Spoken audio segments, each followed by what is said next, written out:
Can you see my hand? Oh, yeah. Okay. Want the mask on? Yeah, I'll do it.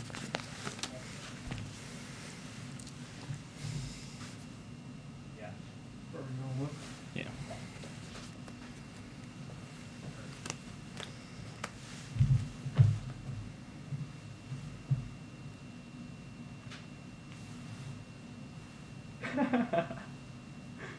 Good? Why do I Didn't look? have those. Yeah. I look like I'm hunched over. Let me try that one more Alright. time.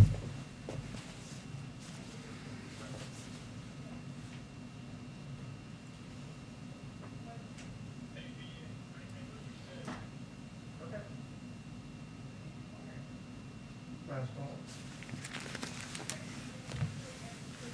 If you're clearly not near anybody or not talking to anybody.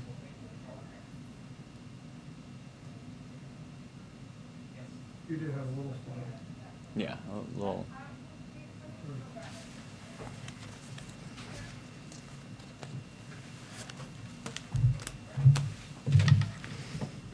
Better.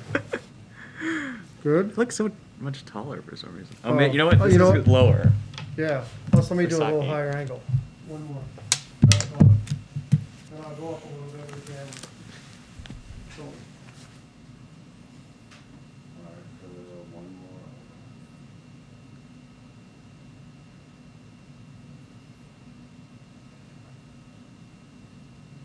Yeah, I think the podium is taller. You're shorter. Josh was taller back then. Or no, Jay was. You're short there. Well, look how far you look in this one. It's wild.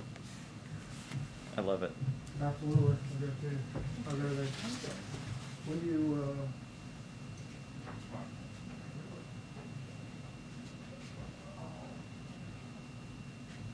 Yes, she told me to, yeah.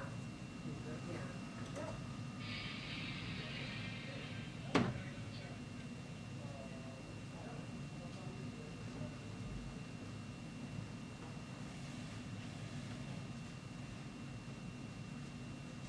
No, I agree with that. That's just beginning of the day, they don't like it as much. I think that's right. Yep. Oh, yeah. Oh, yeah. That's right. Hey. I like those I'm pictures. good. I'm just sitting in the briefing room, just waiting for it to start.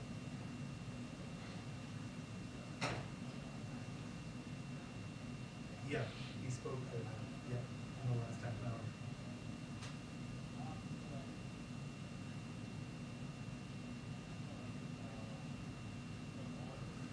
Yeah, he was on, he did a live around it, I believe. I didn't see it, but he was scheduled to.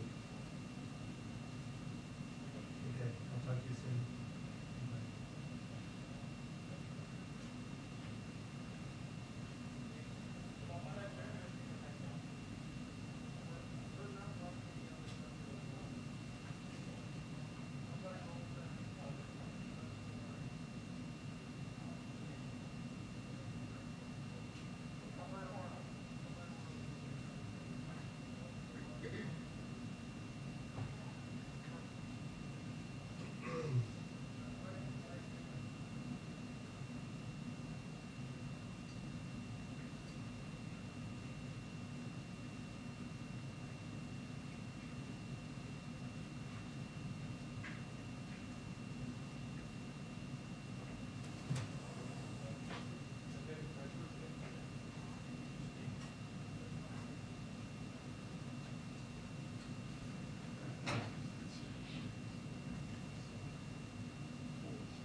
All right, Josh, we're counting on you.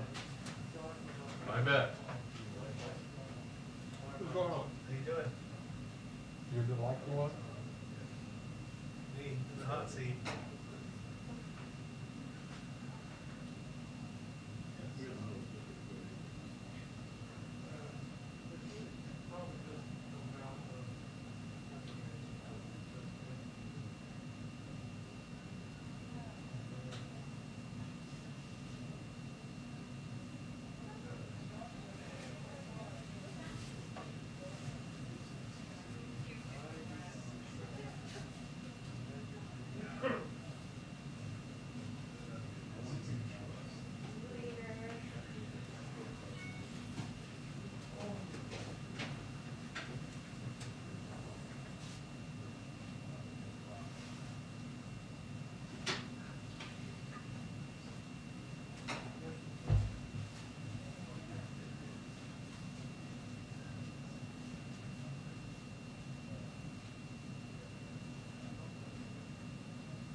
traveling all weekend?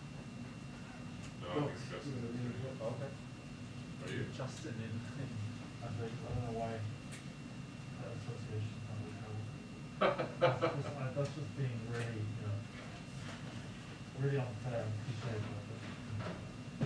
Yeah, I'm currently here. We were looking to see. Hello! It's this THC. Yeah. How are you? Good. Really wanted to wear jeans. Oh, she's going I realized this is front row. Not gonna do it. No. Just because of the snow. Yeah, where are they going in Florida? What was the winter for this stuff? Oh, God. Wore jeans yesterday and it was.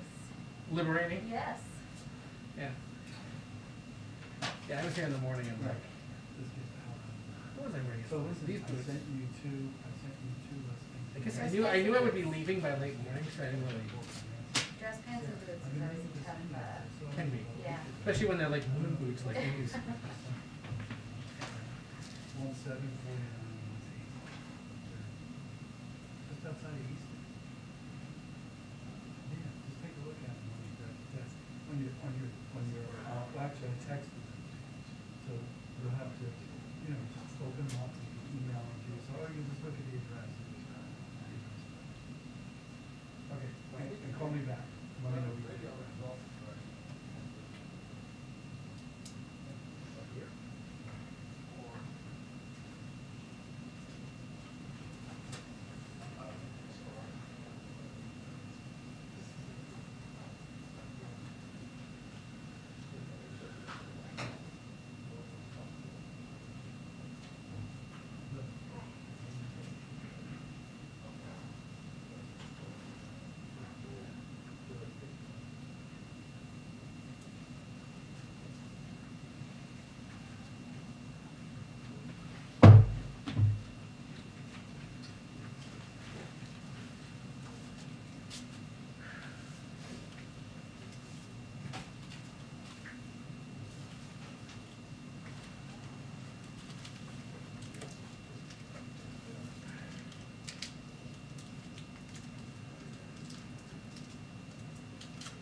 2-minute warning to briefing. 2-minute warning to briefing. Thank you.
I'm getting early pandemic vibes.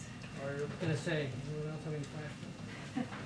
Feel like the old days. Feel a little PTSD. So we'll just be coming in and out, that's all right. Good. Just can't forget to ask more questions, right? Steady, Ed. Limited to 5 per.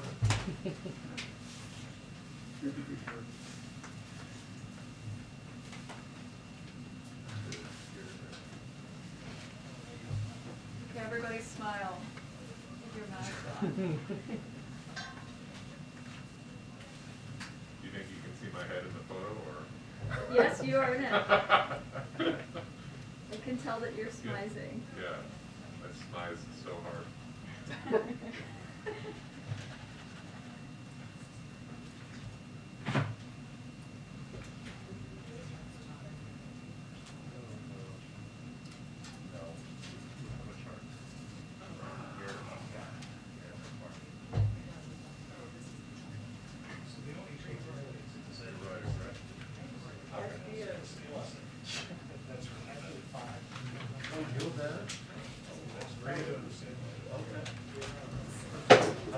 Hi everyone, Happy New Year. Hope everyone had a nice time, family and friends. Thank you. I just have 2 items for you at the top.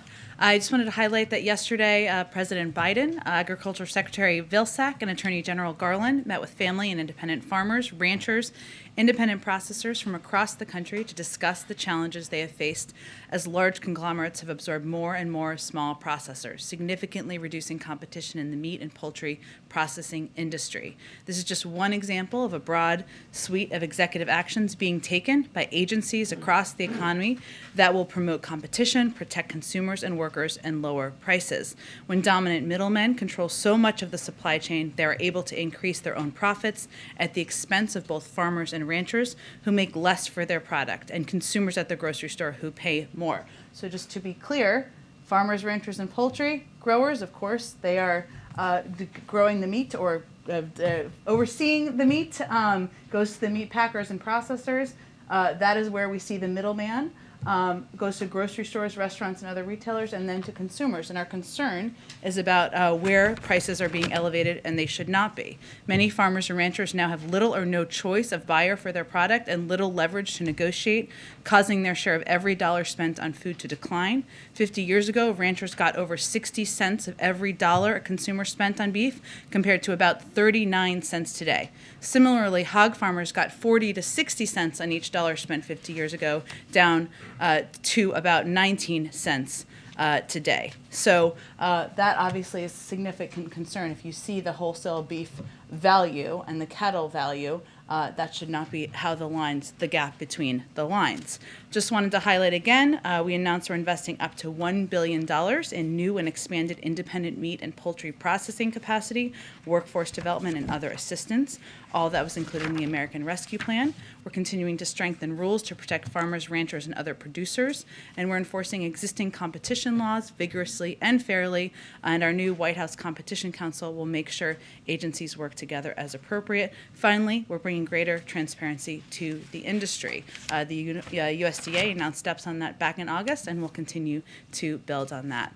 Also, just wanted to highlight that yesterday the Department of Justice announced 2 important new steps to address gun violence and keep guns out of the wrong hands. First, they issued a final rule making clear that federally licensed firearms dealers must sell safe storage devices that are compatible with the firearms they sell. Individuals who choose to keep a firearm have a responsibility to safely store their firearms. This rule will make it easier for gun owners to purchase a safe storage device and keep guns from being stolen and used by criminals, accessed by children, or obtained by other people who shouldn't have access to the weapon. Second, the Department of Justice issued a best practices guide to federally licensed firearms dealers to make sure they understand their obligations to comply with the federal laws and keep guns out of the wrong hands. And of course, this announcement builds on the work the President and the administration did over the course of 2021, which represented more action on gun violence prevention via executive authority than any president in a first year in office in history. With that, Darlene, why don't you kick us off? Thanks, Jen. Happy New Year. Happy New Year. Team. I just wanted to start off with getting an update on the 500 million at-home test kits that you all are supposed to be sending out at some point this month. Can you say if the contract has been signed yet? And if not, when do you expect that to be signed? And also the website, what is the status of getting that up and running? Sure. Let me give you an update of where we are in the process. So, as Jeff Zients said last week, the Department of Defense and HHS are already executing on an accelerated contracting timeline. This is the largest, of course, over-the-counter purchase of tests to date. And the RFP, the request for proposal, that has been sent out to industry allows us to best understand logistics, timing, and manufacturing considerations. So where we are now is that the RFP has been closed as of today, and we are currently evaluating the responses to it, which means we are finalizing the contracts. While I expect we can share additional details with all of you soon, and certainly we hope to do that, we're on track to start seeing movement on some of the awards through the RFP this week. So the first delivery from manufacturers will start later this month. That's our expectation. When we have those deliveries in hand, we will put the website up, make it available, so that people can order tests at that point in time. And then secondly, do you have anything to share on what the President's message will be on Thursday when he goes to the Hill for the anniversary of 1/6? Absolutely. I can give you some highlights at this point in time, and obviously the President is still working through and reviewing his own remarks. But on the afternoon, what you can expect, I should say, is that the president will speak to the historical significance of January 6th and what it means for the country 1 year later. As a reminder, on the afternoon of January 6th, the president called what was happening at the Capitol then an unprecedented assault on our democracy and an attempt to subvert our Constitution and interfere with the peaceful transfer of power. So on Thursday, the president is going to speak to the truth of what happened, not the lies that some have spread since, and the peril it has posed to the rule of law and our system of democratic governance. He will also mark that day, commemorate the heroes of January 6th, especially the brave men and women of law enforcement who fought to uphold the Constitution and protect the Capitol and the lives of the people who were there. Because of their efforts, our democracy withstood an attack from a mob, and the will of the more than 150 million people who voted in the presidential election was ultimately registered by Congress. And he will also speak to the work we still need to do to secure and strengthen our democracy and our institutions, to reject the hatred and lies we saw on January 6th, and to unite our country. And obviously, we'll have more to preview as we get closer to the speech. Just one more. Sure. Since the president didn't take questions from us either today or yesterday, can you tell us whether he can live with a smaller Build Back Better package or a package that doesn't have the child tax credit in it, or with only employed people qualifying for the child tax credit, which is what Senator Manchin says he wants? Well, I can tell you that the president absolutely wants to get Build Back Better done, is committed to get it done because it will lower costs for Americans across the country, child care, elder care, health care, a lot of the areas that are impacting American families' budgets across the country. I can tell you that those are conversations he and many members of our senior team will continue to have with a range of senators who are involved in this process in the weeks ahead, and that we're not going to outline them in more detail from here. And I would also just reiterate that the president sees and recognizes and values the contribution of the child tax credit and what it did to help prevent 40% of kids from being in poverty last year, and it's something that he advocated for, he introduced, and he called for himself. So he absolutely wants to see an extension of the child tax credit. I would note, this doesn't answer your question, but I thought this was an interesting thing. Someone shared with me this morning that the way it was designed is that payments are going out every month for 6 months. As soon as people file their taxes, they will get the other half. So we absolutely want it to be extended. We're going to fight for that. But there is also additional payment that will come to people who are eligible when they file their taxes. Go ahead. Hey, Jen, Happy New Year. Happy New Year. And since the president didn't take questions from us, we weren't able to clarify. He said to the vaccinated and boosted, quote, you can still get COVID, but it's very unlikely you'll be seriously ill, roughly what he said. Have we reached a point in the pandemic now where he's basically saying to Americans, accept the fact you may get the virus, but if you're vaccinated, it won't be that bad? I think what he's saying to Americans is, we know there are going to be breakthrough cases. We've had them at the White House. We are seeing them across the country, and certainly elevated rates of cases in certain communities across the country, including in Washington, D.C. But the step that's most important that people can take to reduce the potential for hospitalization and death is to get vaccinated, get boosted. He's not telling anyone to accept anything. He's just conveying to people what they can do to protect themselves. He's also said very clearly, and I think he's illustrated that in what he said publicly, as have our doctors, that we're going to be direct and straightforward with the American people. We know cases are going up. But we also know that if people are boosted, it is going to significantly reduce their potential to be hospitalized and certainly prevent to die. And that is what we're conveying to the public. Okay, so let's be straight here for a second. Cases are rising across the country. Tests are hard to come by in many places, or there's long lines for them. Schools are closing again or having to go virtual, and that's not just because of the weather in some parts of the country, but because of the pandemic. There is a sense among many that the country has lost control of the virus. Would the White House agree with that? We would not. And here's why. We're in a very different place than we were a year ago, Ed. 200 million people are vaccinated. Those are people who are protected, seriously protected from illness and death from the virus.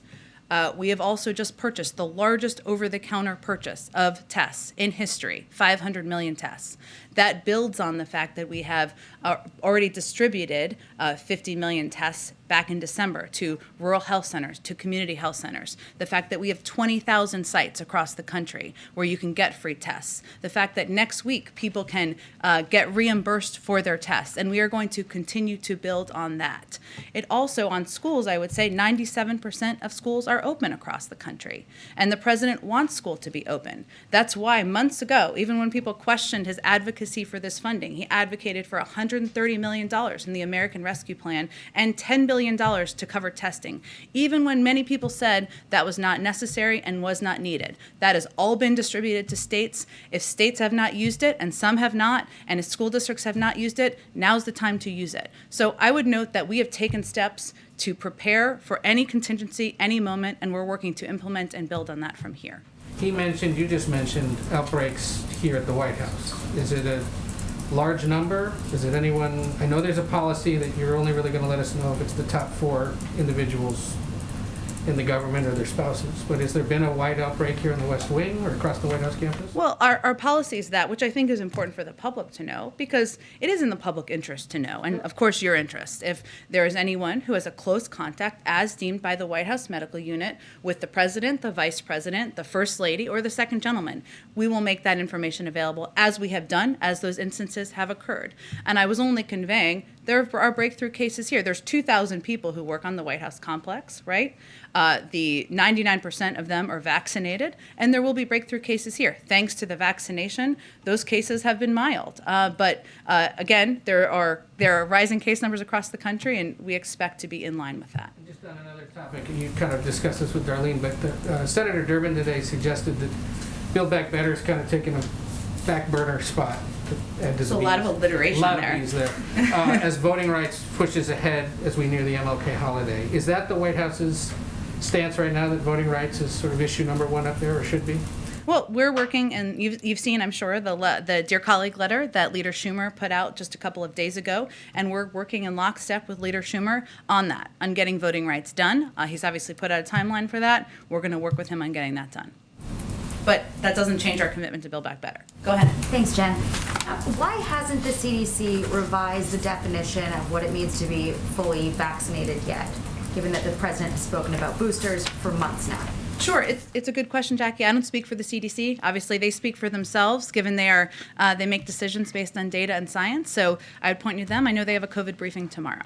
Had the president, emphasizing the importance of boosters for months, and people have to ask the question, or a lot of people are asking the question, would revising the guidance cause some sort of logistical or political or economic consequence that the White House isn't ready to embrace, something like not being able to go to restaurants, or people go to offices, or industries that have suffered labor shortages? We have boosters available for every American. They can get boosted now, regardless of what the CDC guidance is, whether were just approved for the booster or you were approved weeks ago.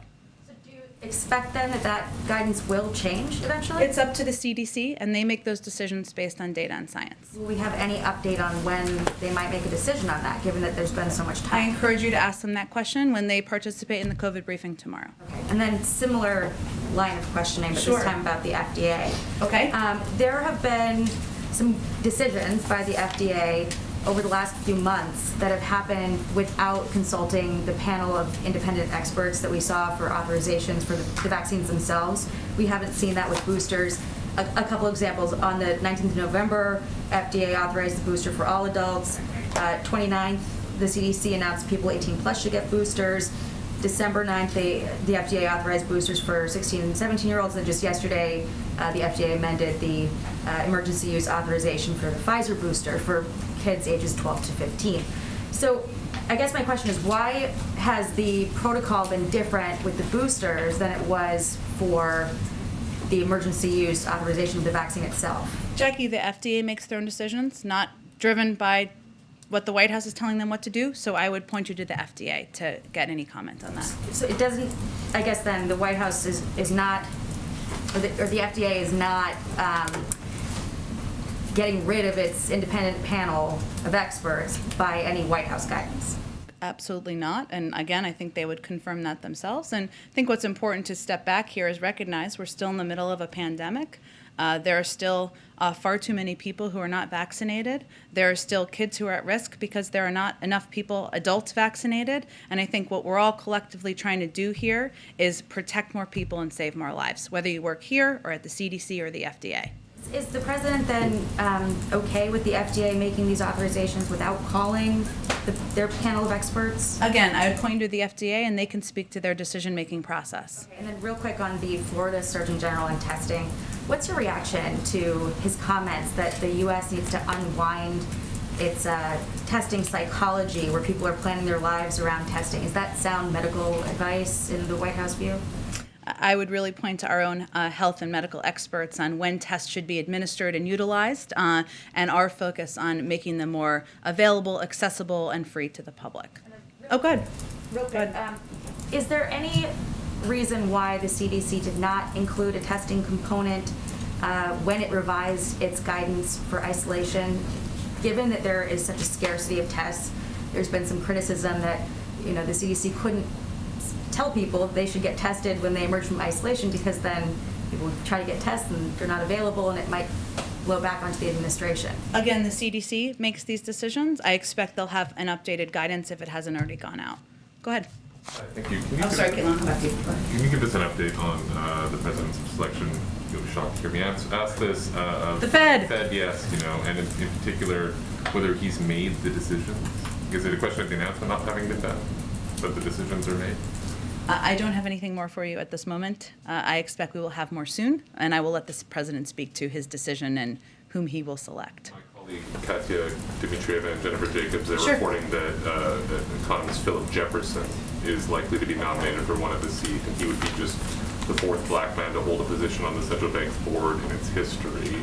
Can you comment on Mr. Jefferson's candidacy, or what role equity will be playing in the president's determinations for all these seats? Sure. I can't speak to an individual name. I can say that it has been a priority for the president to ensure that that equity and making sure there are diverse choices and diverse leaders representing different roles in the Federal Reserve, just as has been a priority for him in other points in parts of his government, is an important part of his decision-making process. And can we just go back to the testing issue? Sure. Do you have a sense of how long the $500 million will be spread out in terms of timeline? They'll start in January. Yeah. When will all 500 be available?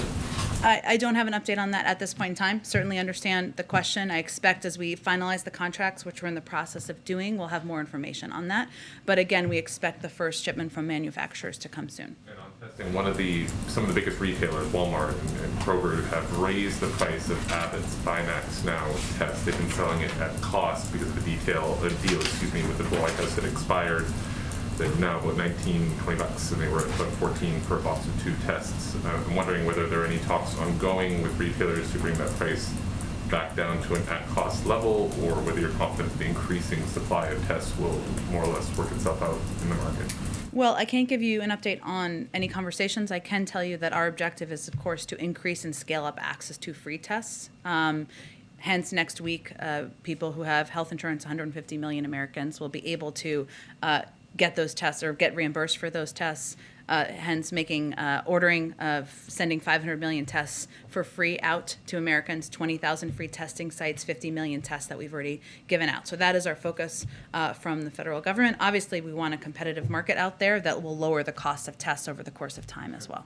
Sorry, one more. The president's announcement today on the therapeutics, the ordering of more Yeah. Pfizer courses. Has he ruled out ordering more of Merck's pill, which is easier, quicker to make, but had less effective results in its clinical trial? He hasn't ruled anything out. I would say this is just as you've seen with any of our steps on COVID, whether it's the antivirals or other steps that have been approved out there in the market, the monoclonal antibodies. We're going to continue to build on the orders we have done to date. So this is just the recent step to expand what we have in our medicine cabinet. Thank you. Go ahead. Thanks so much, Jen. With the CDC expected to update its guidance on isolating today, and the confusion that the agency generated over that guidance last week on what you should and should not do after you've tested positive, I'm wondering if the president himself thinks that the CDC has been clear on that. Well, What I can tell you, Caitlin, is that CDC is offering its updated guidance in real time of a fast-moving and changing pandemic environment. And we've seen them change guidance and update guidance on other occasions. They made this recommendation last week based on science. The vast majority of transmission infectiousness occurs in the first 5 days after diagnosis with COVID-19, somewhere in the range of 85 to 90%. If people are asymptomatic, 5 days of strict mask wearing will prevent future transmission. Obviously, they are expected to update that today. I'm not sure if any information has gone out on that at this point in time, so I won't speak to that ahead of them. But they are just continuing to assess every day, every week, what information they can update on based on the science. And sometimes that means changing recommendations, that means adding to recommendations, but that's what happens when you lead with the data and the science and not lead with a clear communications plan. Well, last week, Director Walensky did say that it wasn't just the science, it was also what people could tolerate. And I don't really think that much has changed in the last week. So I just am wondering if the White House thinks that the CDC is doing its best to offer the clearest guidance possible to people, because it seems like they're generating a lot of confusion when they do offer guidance. Well, our objective is to provide clarity and help provide clarity on their decisions whenever we can. And so that's why I just listed out why they made the recommendation based on the science on the 5 days, the change to 5 days from 10 days. On testing and the rule that's going to go into effect next week, where private insurers will reimburse people for the test that they're buying at home, you still have to file a claim for each test. Is that correct?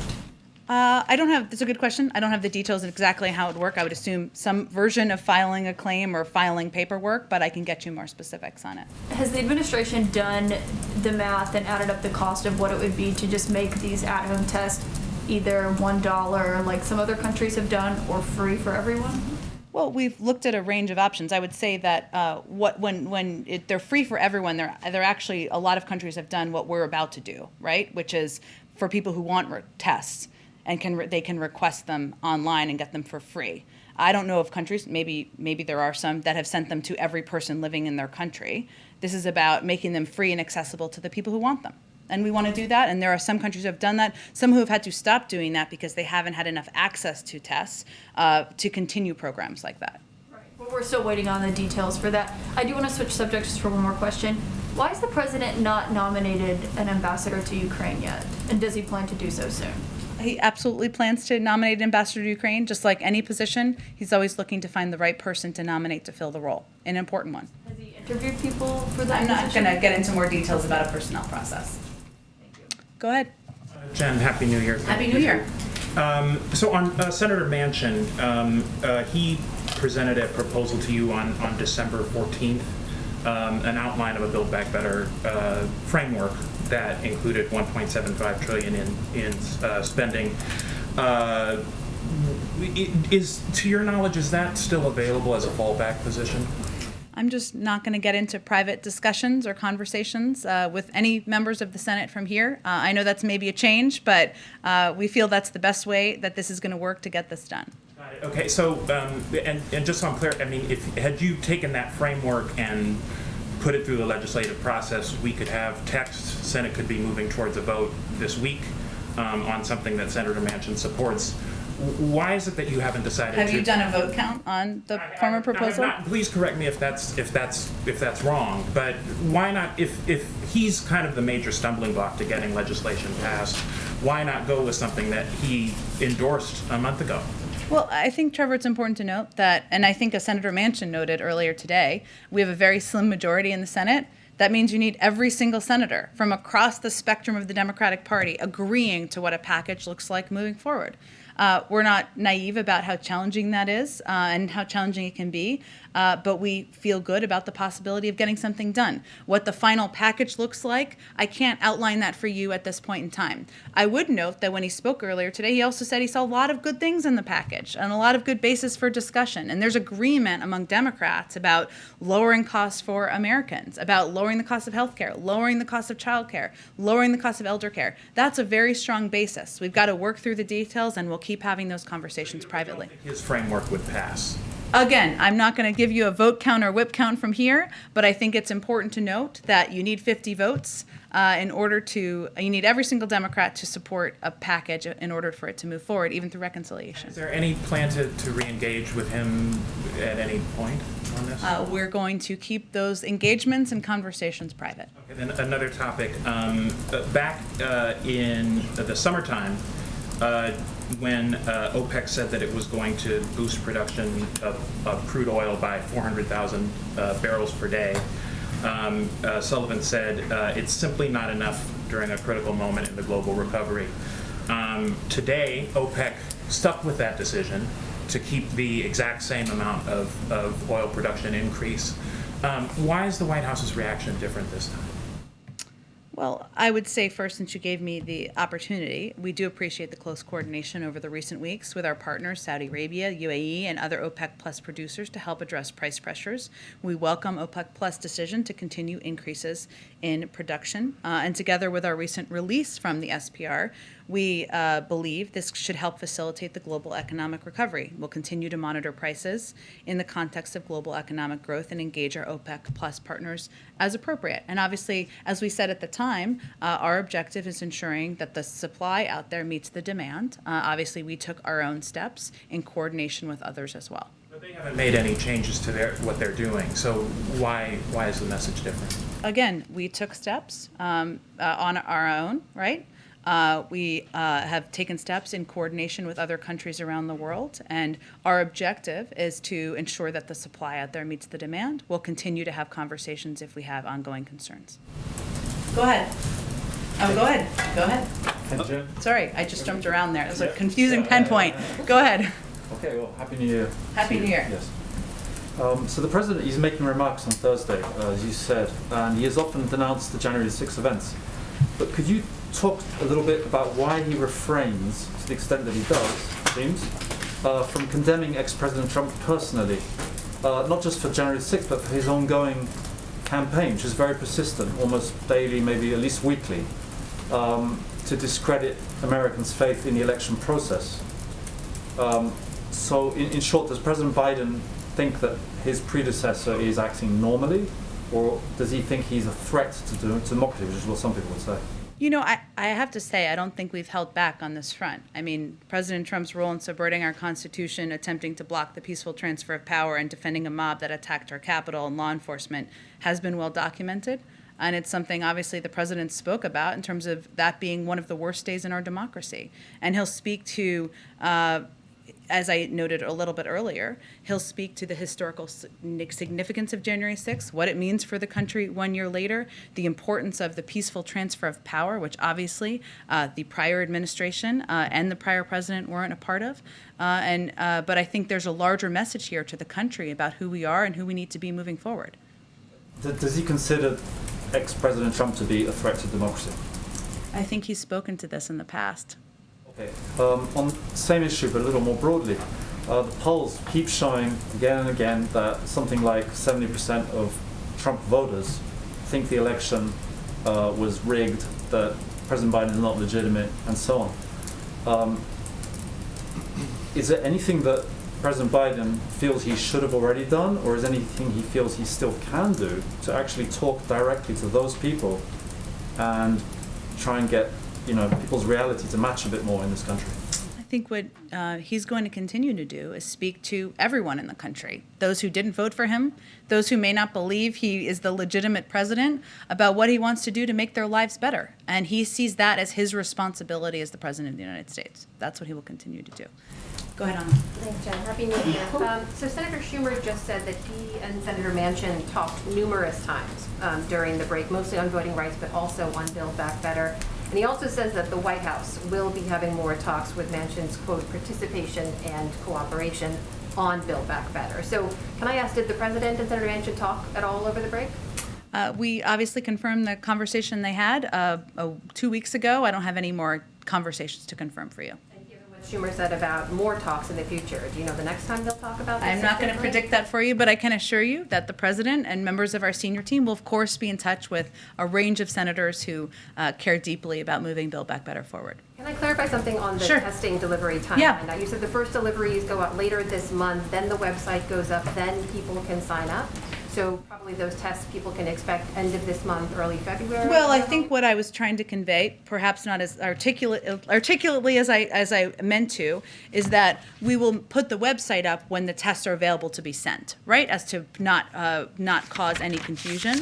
So I think the timeline I provided was that for the first delivery from manufacturers will start later this month, and obviously then we will work to get it out the door as quickly as possible. So given that a lot of experts are saying if Omicron follows the surge it did in South Africa, it could be peaking here as early as next week and probably start declining by the end of the month, is there some concern that these tests are being provided too late when the worst is already behind us? Well, I would say first that there's unprecedented demand. We know that right now for tests. There was in advance of the holidays for understandable reasons. People wanted to see loved ones. They wanted to ensure they tested before they saw loved ones. And we were not where we needed to be. We're still not. What we've done is try to do this as quickly as possible through an expedited, accelerated contracting process to ensure that tests are available for free to people across the country as quickly as possible. Now, at the same time, we know that online and in retail stores across the country, they are restocking shelves with tests. That is a good thing. We are continuing to open more federal testing sites, as we have done in New York and different cities that have been hardest hit across the country. And we continue to have 20,000 free sites across the country. So we're not working on one channel. We are doing it as quickly as we can to get these 500 million tests in our hands, doing it through an accelerated, expedited process. But we've also taken a number of additional steps to ensure the federal testing sites, just to note, are in New Jersey, D.C., New York City, and Philadelphia. Those are some of the places, just to give you a sense, and we'll continue to build on that, which we have the capacity to do. Given the surge that we're seeing now, is it fair to say if those free tests had been made available earlier, before the holidays, before people traveled and more contact and gatherings occurred, would we not be seeing the same numbers we're seeing today? Wouldn't it have prevented some of that spread? I don't know that we can make a prediction of that. It's a good question to ask the doctors. Look, I would say, though, and again, reiterate, as the president said before Christmas, we were not where we needed to be. What he did do is he quadrupled our testing capacity from the summer to December. He made 50 million tests available at rural health centers and community health centers in December to expand that access. We opened these federal testing sites in December. So these were steps we took to, as quickly as possible, expedite our capacity, even in December, as the unprecedented demand was rising, and doing everything we could at an accelerated pace. Of course, we would have liked to have more in our hands earlier. Can I Go ahead. follow up with Oh, go ahead. just child tax credit question? We know those aren't going to hit families' accounts this month, right? Yeah. Even though there's relief down the line. But for families who were relying on it month to month, is there any talk of executive action or anything from the White House to provide more relief for them? We are always looking at how we can help provide relief to American families and the American people. If Build Back Better were to pass in February, there is an option of doing retroactive checks. But I would note that our objective is to get this passed. The president wants to see the child tax credit extended. Go ahead. Follow up on testing then, if it's going to take that long. I should say in January, to do February, if that makes sense. Yeah, go ahead. Along those same lines. Okay. For people who see those long testing lines, you Yeah. have more sites, but it's cold out. People don't want to wait in that. You swing by CVS, there are no tests. While waiting for all this expanded capacity, what is your advice to people who may be going back to college and want to take a test, or they want to go see their grandparents, or whatever it might be? If their workplace says, we want you to take a self-test before you walk in, what can people do in the meantime until that capacity does get built up? Well, it depends on the person. So it's a hard question to answer, but I would say that there are still many doctor's offices that are administering tests. If somebody has health insurance, that's something that you can go do. Everyone does not have health insurance. There are community health centers, rural health centers. You can go look online and see if there is one near you and go to that. We have just opened a number of federal testing sites in New Jersey, D.C., New York City, and Philadelphia. We will continue to expand those big federal testing sites, and we have 20,000 free sites across the country. Different communities and states are taking different steps. Some libraries are providing tests. Some community buildings are providing tests. It really depends community to community. If tests are required, there's a number of steps that people can take, and we're working to expand that as quickly as possible. Lastly, you had mentioned rising cases. The president mentioned rising cases a little while ago. Every doctor has said that. We've also heard from Dr. Fauci and other doctors saying that's not the number to look at. We know they're going to go up, but maybe hospitalizations I think, is a better case. yeah, that's an important point. What's the president's barometer? Is there one number that he kind of gauges to get an idea of where the country is right now? Well, what I was trying to say in response to Ed's question, again, maybe not as articulately as I'd like, is as Dr. Fauci said, one of the areas that we are concerned about and focused on is hospital capacity, and that how that is impacting medical professionals and the capacity for hospitals to take people in. So we look at a range of metrics, but we certainly look at that as we see rising cases. It is fortunate in many areas that that the vast majority, if not all, of the people who are going to hospitals are unvaccinated. Not in every community; it depends community to community.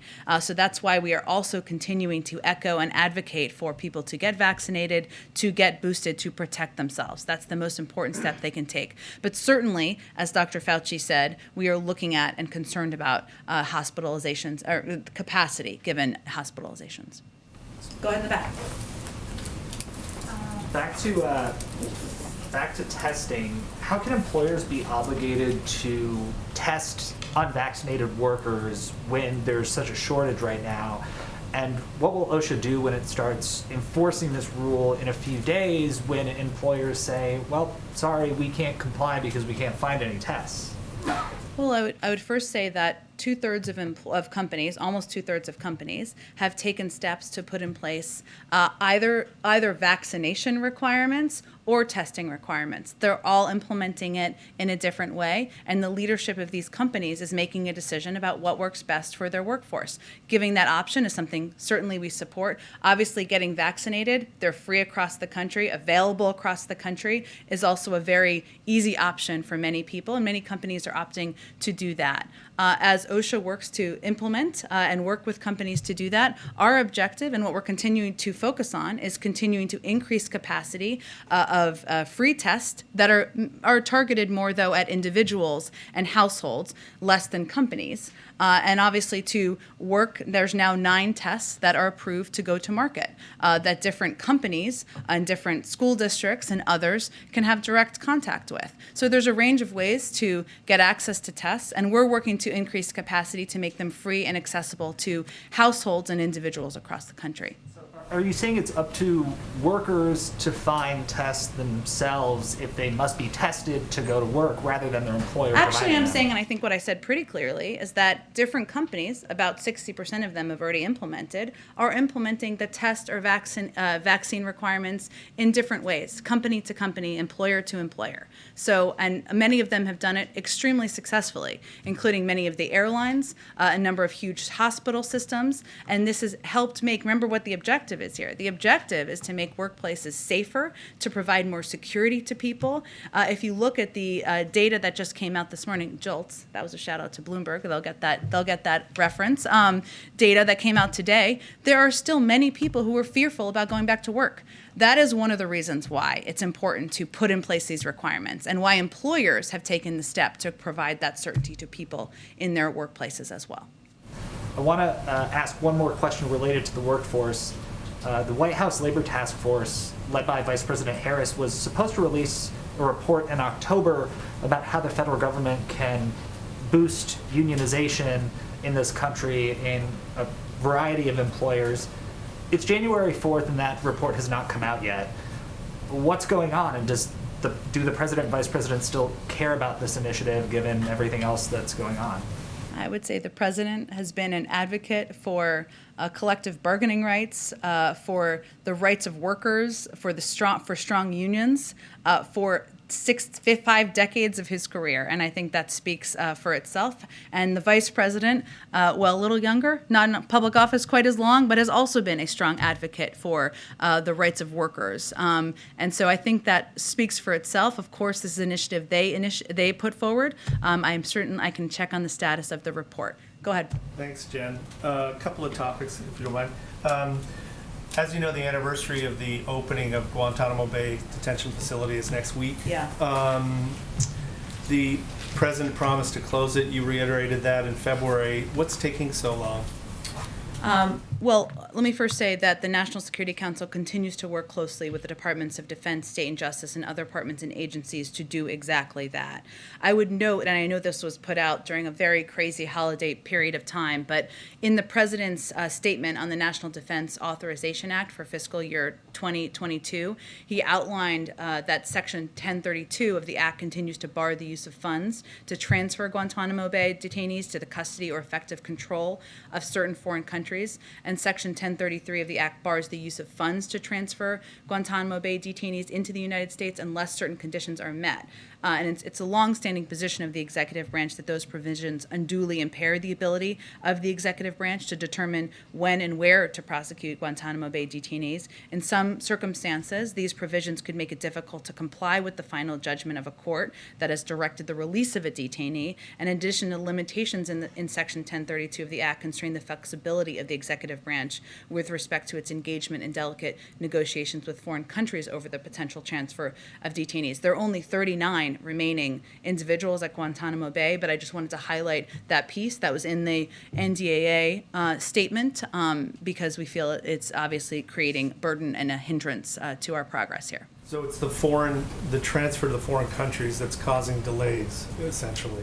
Well, I think I listed three clear pieces there, and limitations on how funding can be used, and how this Section 1032 also limits at times how an individual can be released, as well as how we can negotiate and communicate with foreign countries about it. Some of them have been waiting trials for years. Why is that taking so long? Again, I would say this is what we see as one of the major, if not the major hindrance. Beyond that, I would point to the Department of Defense, but there are 39 remaining individuals there, and obviously our commitment continues to be to close Guantanamo Bay. One other topic, the Iranian president said yesterday, as the talks begin in Vienna again, that former President Trump should be put on trial for the killing of General Soleimani. Wondering if I can get a reaction to that, and whether that hinders discussions around Iran's nuclear future this week.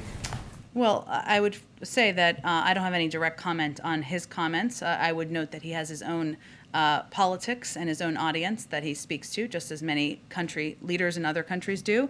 But right now, Special Envoy Malley is currently leading an interagency delegation to the 8th round of talks in Vienna, which resumed on January 3rd.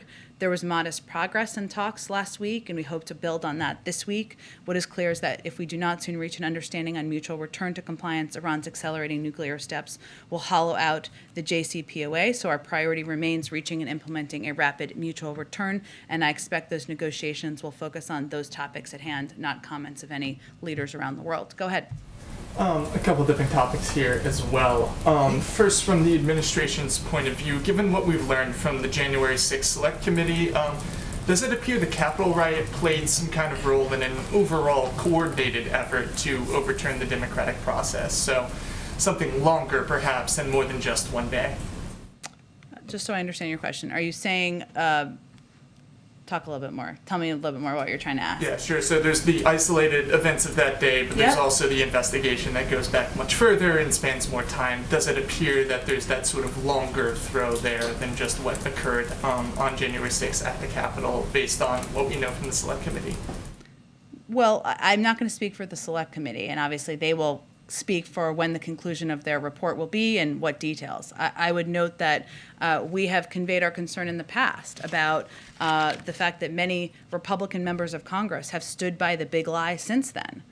They were outraged at the time, about many of them, about the events that happened on January 6th. Who could not be? Who was watching them? And since then, they have done nothing to help support the work of the committee, to help argue against the big lie. And, you know, that sort of lack of action, inaction, silence, you know, is something that is irresponsible as well. Go ahead. Go ahead. Sorry, another from Todd Gilman, a fellow CC rotation at the Dallas Morning News. Does the White House have a reaction to Senator Cruz saying President Biden may be impeached if the Republicans take back the House next year, specifically for the border policies? Well, our reaction is maybe Senator Cruz can work with us on getting something done on comprehensive immigration reform and putting in place measures that will help make sure smart security is what we see at the border, taking a more humane approach to the border instead of name calling, accusation calling, and making predictions of the future. Go ahead. Thank you, Jen. I have questions about voting rights and also about political appointments. On voting rights, the midterm elections are 10 months away. Is the president concerned that the window is closing to pass legislation that could have an impact on how people vote in the midterm elections? I'm not going to make a prediction of that. What I will say and what the president will talk about in his speech on Thursday is also that, people came out, the American public came out in record numbers last November and participated in our democracy. And we shouldn't underestimate the role of the movement and grassroots movement of the public to have their voices heard. But he absolutely feels that getting voting rights done is fundamental, it's essential. He's going to work in close lockstep with Leader Schumer and others in Congress to get this done. But I'm not going to make a prediction at this point on the timeline. It's obviously a first priority for them in the Senate. Is it a first priority for the president? Yes, he's working with Leader Schumer on it. In December, he said at South Carolina State University, we're going to keep up the fight until we get it done. What does that look like? What does the fight look like for voting rights for President Biden? It means getting it passed into law and signing it into law. So what steps is he taking over the next several weeks to make that happen? Well, I would first say that the president has, you can expect to hear more from him soon, and I'm not going to get too far ahead of that, but the president has taken a range of steps within his own authority on voting rights, whether it is signing a historic executive order early in his presidency, supporting the efforts of the Department of Justice to increase funding for the protection of people's fundamental rights across the country, and he also spoke to his commitment or openness to making changes to the process to protect people's constitutional rights, should that be the point we get to. This is obviously going to be front and center on the Senate's agenda when they return, and he's looking forward to being a part of that. On political appointments, the president right now has had 266 political appointments confirmed by the Senate. That is roughly on par where President Trump was in his administration at this time. It's about 100 less than where Presidents Obama and Presidents Bush were at this time in their first years in office.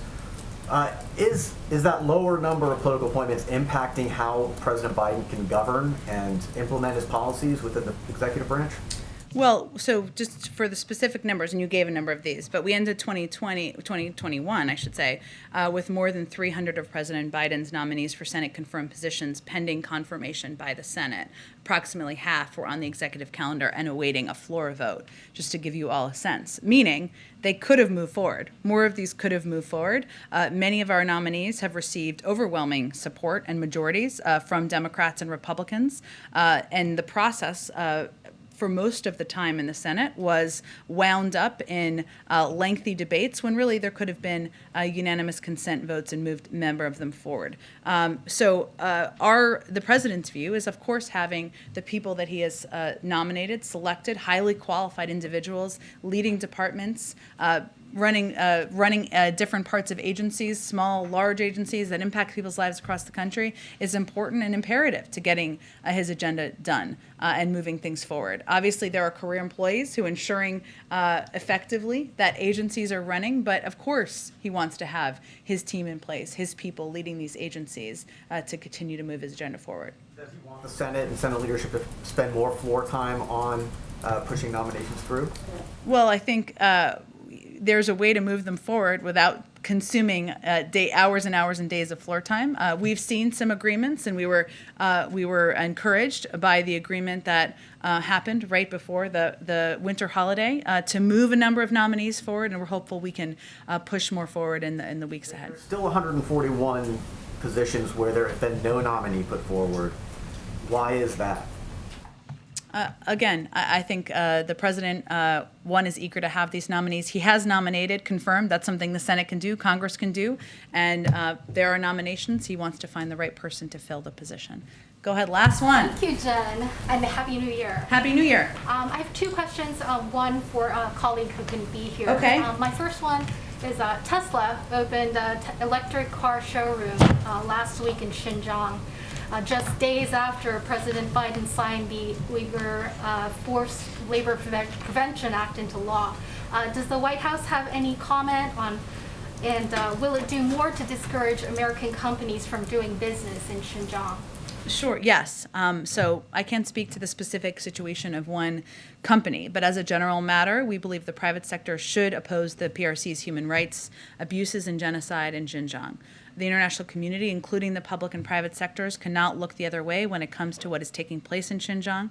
As we've said before, companies that fail to address forced labor in their supply chains and other human rights abuses face serious legal, reputational, and customer risks, not just in the United States, but in Europe and around the world. And we've been clear about our views on the ongoing genocide and crimes against humanity in Xinjiang. We will continue to hold the PRC accountable. I would also note that we're committed to taking action to ensure our supply chains are free from forced labor, including with the bipartisan Uyghur Force Prevention Act the President signed last month, and obviously our continued leadership on the world stage. And one more is on, in light of the surge of Omicron variant and many events like the 2+2 security talks going virtual, is the U.S. considering shifting this month's U.S.-ASEAN summit to a virtual format, or will you still do in person? I don't have any changes to the format to preview at this point in time, but we'll check and we'll keep you all updated. Thanks so much, everyone. Thank you.